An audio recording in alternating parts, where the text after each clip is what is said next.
to become the first ever driver to win his first 3 races consecutively. William Byron going for that record. Green flags in the air. We're racing in Kentucky.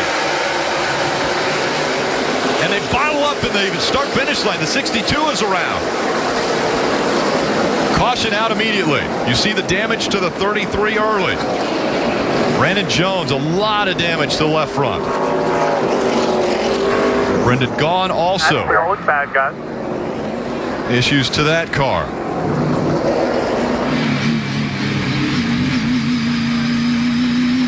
Well, Brandon Jones, he seems like he just cannot find any luck this year. Anytime he has an opportunity for something good, having something bad seems to happen. It seems like there was a big delay as we see tons of damage to the front of Brian Reed's number 16. Yeah, watch the 18 car. He looks like he gets really slow right here, and I think that just stacks everybody up behind. You see the 62 gets the first car spun around. I'm not sure the 18 gets slower, just doesn't go. It looks to me like the rest of the field tries to time the restart and accelerate into the back of the front row. And he went when the flag went, though. The flag's waving, and remember, at the initial start of the race, there is no restart zone. Right. It's the initial start of the race. It's the flagman dropping the green flag. So I think he went when the flag dropped. Ready, going late. Green flag, backing up and stay up, stay up. Yeah, just missed time. When you're in a car and you're in a line, you can't see what's ahead of you 4 or 5 rows. And see the 19 at Tiff pushing to 7 pushing. They're just all running into each other. And a very close call for the 1 of Elliott Sadler. He was just in front of all of this taking place. Again, Elliott Sadler still winless in 2017. Hasn't locked in a playoff spot as of yet. Marty. And Rick, if you'll notice on those replays from the start of the race, Kyle Busch chose the outside line to start the race. He is the pole sitter. He has that prerogative. Now, normally you've seen everybody all weekend long choose the inside in the Truck Series race because that is the key line where you want to get going.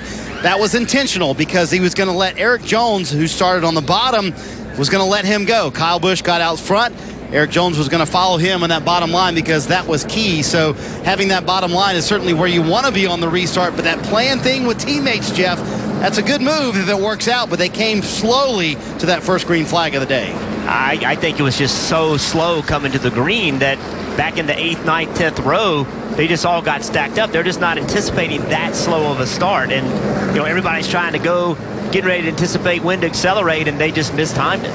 Let's listen into the 16 of Ryan Reed and their radio. They should be penalized for that because they started to go and jackrabbit it worse than anything I've ever seen. So I don't disagree. I mean, I don't agree.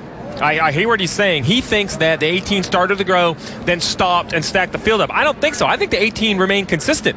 I just think he chose not to go all the way to the flag. That is what he has the right to do. The 18, in my mind, is very consistent.